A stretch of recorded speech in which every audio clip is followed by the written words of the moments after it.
କିଛି ଦିନ ତଳର ଘଟଣା। ଗୋଟିଏ ଗାଁରେ 4 ଜଣ ମହିଳା କୂଅ ନିକଟକୁ ପାଣି ନେବାକୁ ଆସିଥାନ୍ତି। ପାଣି ନେବାକୁ ଆସି ବସି 4 ଜଣ ମହିଳା ତାଙ୍କ ପୁଅମାନଙ୍କ ବିଷୟରେ ଆଲୋଚନା କରୁଥାନ୍ତି। ସମସ୍ତେ ନିଜ ନିଜ ପୁଅମାନଙ୍କୁ ବହୁତ ଟେକୁଥାନ୍ତି, ଗୁଣଗାନ କରୁଥାନ୍ତି। ସମସ୍ତେ ନିଜ ନିଜ ପୁଅମାନଙ୍କର ପ୍ରଶଂସା କରି ଚାଲିଥାନ୍ତି। 4 ଜଣ ମହିଳାଙ୍କ ମଧ୍ୟରୁ ପ୍ରଥମ ମହିଳା ଜଣକ କହିଲେ, ମୋ ପୁଅ କାଶୀରୁ ସଂସ୍କୃତ ପଢ଼ି ଆସିଛି। ବହୁତ ବଡ଼ ବଡ଼ ଗ୍ରନ୍ଥ ତା ମୁହଁରେ ଅଛି। ସେ ଯେକୌଣସି ଗ୍ରନ୍ଥରୁ ଯାହା ବି ପଚାରିଲେ ସେ ବହି ନ ଦେଖି କହିପାରେ। ସେ ଜଣେ ପଣ୍ଡିତ। ଏହା ଶୁଣି ଆଉ ଜଣେ ମହିଳା ଜଣକ କହିଲେ, ମୋ ପୁଅ ଜ୍ୟୋତିଷଶାସ୍ତ୍ର ଅଧ୍ୟୟନ କରିଛି। ସେ ଜ୍ୟୋତିଷଶାସ୍ତ୍ରରେ ପୁରା ପାରଙ୍ଗମ। ସେ ଯାହା କହେ ଅନ୍ୟଥା ଯାଏ ନାହିଁ। ଯାହା ବି ଭବିଷ୍ୟବାଣୀ କରେ ତାହା ସତ ଘଟେ। ଏହା ଶୁଣି ତୃତୀୟ ମହିଳା ଜଣକ କହିଲେ, ମୋ ପୁଅ ବହୁତ ପାଠ ପଢ଼ିଛି। ସେ ଜଣେ ଶିକ୍ଷକ।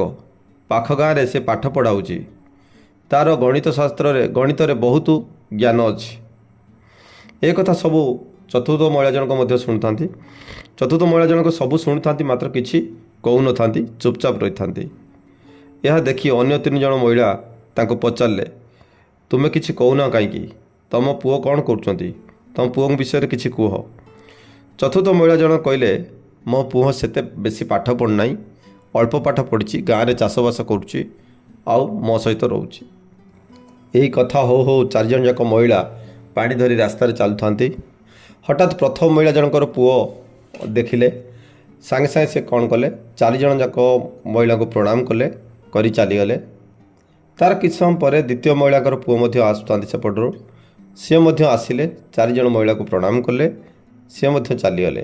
ତାପରେ ତୃତୀୟ ମହିଳା ଜଣଙ୍କର ପୁଅ ଶିକ୍ଷକତା କରୁଛନ୍ତି ପାଖ ଗାଁରେ। ସେ ମଧ୍ୟ ଆସିଲେ, ସିଏ ବି ପ୍ରଣାମ କଲେ, ତାପରେ ଚାଲିଗଲେ।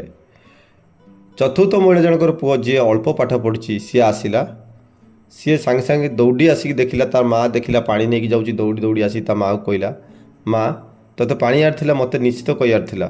କାହିଁକି ମୁଁ ପାଣି ନେଇଯାଇଥାନ୍ତି, ତୁ କାହିଁକି କଷ୍ଟ କରି ଆସୁଥିଲୁ? କହି ସାଙ୍ଗେ ସାଙ୍ଗେ ପାଣି କଳସଟି ମା' ପାଖରୁ ତା ନିକଟକୁ ନେଇଗଲା।